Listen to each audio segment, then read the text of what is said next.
todos, les doy la bienvenida nuevamente a este espacio virtual, ya que estaremos trabajando de esta manera unas cuantas semanas más. Así que bueno, volvemos con las energías recargadas para desempeñar esta tarea de la mejor manera. Recuerden que tienen disponible un foro para realizar sugerencias o contarme ideas que se les ocurran acerca de cómo les gustaría seguir trabajando en esta materia, qué ideas podemos tener para que sea un trabajo mucho más ameno o mucho más divertido.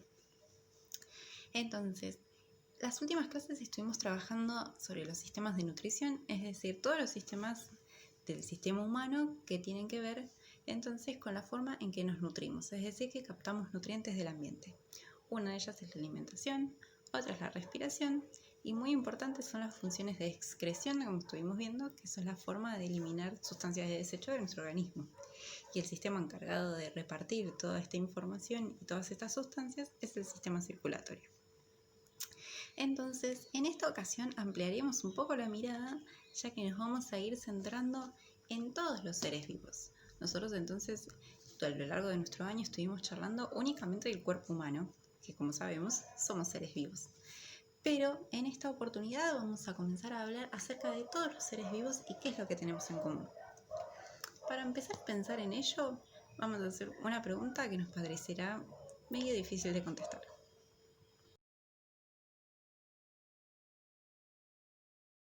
Entonces, ¿qué podremos tener en común con este ser vivo tan particular que no es muy de mi agrado, creo que el de nadie?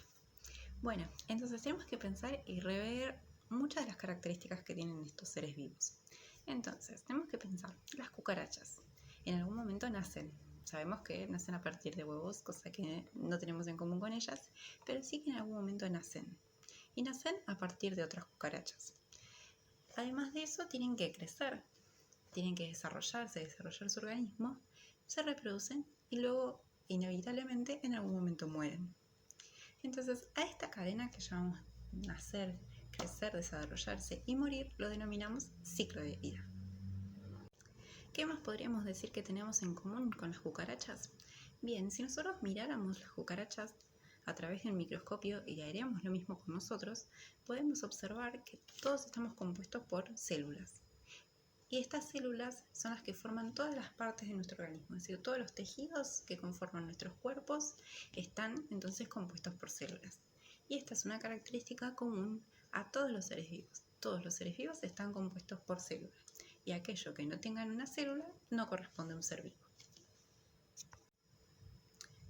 Si alguna vez han observado que hay cucarachas que se encuentran con sus parejas y una forma de comunicación es que tienen que juntar esas especies de antenas que tienen.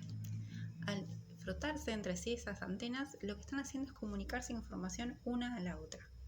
Lo mismo que estoy haciendo yo en este momento con ustedes, estamos intercambiando información a través de que escuchen mi voz y me ven.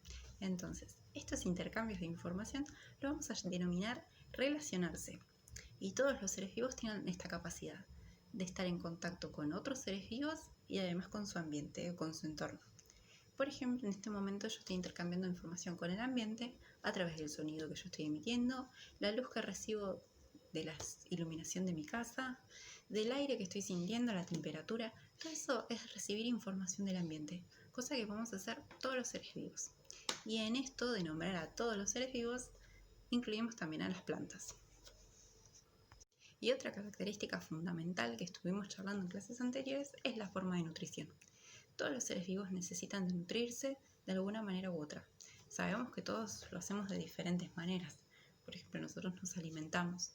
Otros seres vivos lo que hacen es absorber distintas sustancias de desecho que hay en el ambiente, por ejemplo las bacterias, o por ejemplo los hongos que aprovechan organismos muertos para absorber sus nutrientes.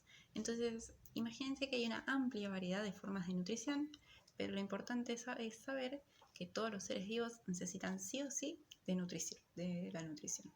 Y en esto incluye también la respiración y los intercambios de gases. Sabemos que además no todos los seres vivos realizamos intercambio de gases con oxígeno, sino que otros seres vivos intercambian otros tipos de gases. Pero el intercambio de gases siempre está, y eso lo denominamos respiración. Estas 4 características que estuvimos nombrando son los pilares esenciales que tenemos en común entonces todos los organismos vivos, ya sean plantas, insectos, bacterias, hongos, animales de gran tamaño o de menor tamaño, incluyendo los humanos. Todos tenemos que cumplir con estas características, es decir, tener un ciclo de vida, tener una forma de nutrición, estar compuestos por células y además relacionarnos con otros seres vivos y con el ambiente. Con ello entonces determinamos las características de los seres vivos. Entonces, la ciencia que estudia a los seres vivos la denominamos biología, que es la parte entonces del conocimiento que se encarga de estudiar puntualmente a los seres vivos y a su ambiente y cómo se relacionan con él. Sabemos que la cantidad o la gran diversidad de organismos vivos que hay en la Tierra es infinita, al tal punto que todavía no se conocen todos los organismos vivos que habitan la Tierra. Por ejemplo, en el fondo marino, lugar donde el humano todavía no ha podido llegar, hay un montón de formas de vida desconocidas totalmente por el ser humano. Entonces, con esto tenga la referencia a la gran cantidad de organismos vivos que habitan en la Tierra, que aún no podemos conocer a todos. Entonces, a esta gran variedad de seres vivos la denominamos biodiversidad, es decir, la diversidad de seres vivos que hay en nuestro planeta. Entonces, como decíamos que es tan amplia la variedad de seres vivos que hay en el planeta Tierra, debemos elegir una forma de clasificarlos, siendo que son tan amplias las formas de clasificación y tan variadas y tan estudiadas.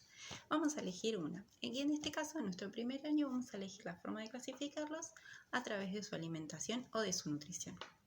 Entonces tenemos que tener en cuenta que englobamos a los seres vivos en 2 grandes grupos, los autótrofos y los heterótrofos.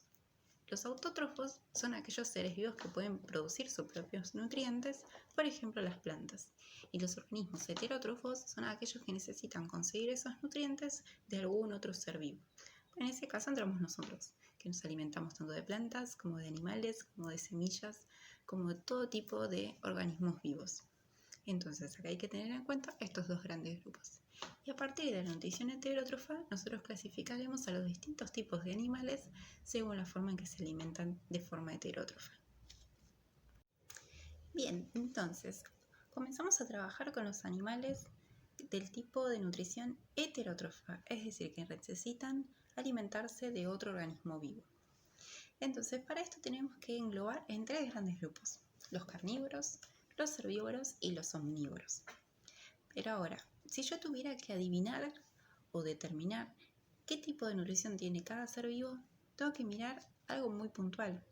Como habíamos dicho en la parte del sistema digestivo, que los encargados de triturar los alimentos son los dientes.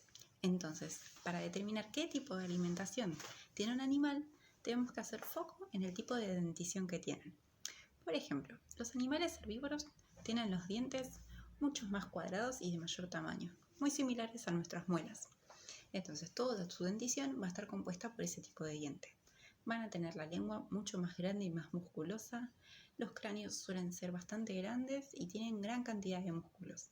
Esto es porque deben hacer una gran fuerza para romper y extraer los interiores de las hojas de las plantas.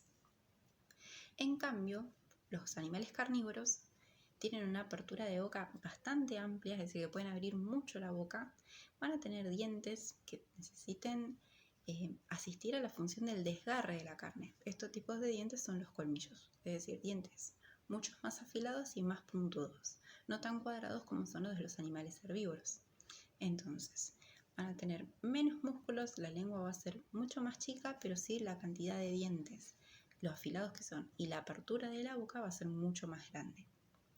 Ahora, si tuviéramos que ver un animal omnívoro, vamos a ver que tiene todos estos tipos de dientes. Van a tener dientes afilados y dientes cuadrados. En esa clasificación entramos los humanos, que tenemos una alimentación omnívora. Por lo tanto, en nuestra dentición tenemos todos los grupos de dientes diferentes. Tenemos los incisivos, que son los que sirven para desgarrar, los colmillos que nos ayudan a esto y las muelas que nos ayudan a triturar, por ejemplo, los vegetales. Bien, ¿y qué pasa con los animales que no tienen dientes? Por ejemplo, los pájaros.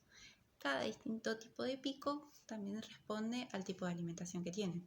Hay pájaros que comen gusanos, otros pájaros que tienen que romper semillas y otros, por ejemplo, los colibríes que se alimentan de néctar. Entonces, cada pico va a ser totalmente diferente unos con otros. Entonces, a tener en cuenta que dependiendo la forma de alimentación o de qué se alimente cada animal, va a ser diferente las estructuras que correspondan a su dentición y a su sistema digestivo.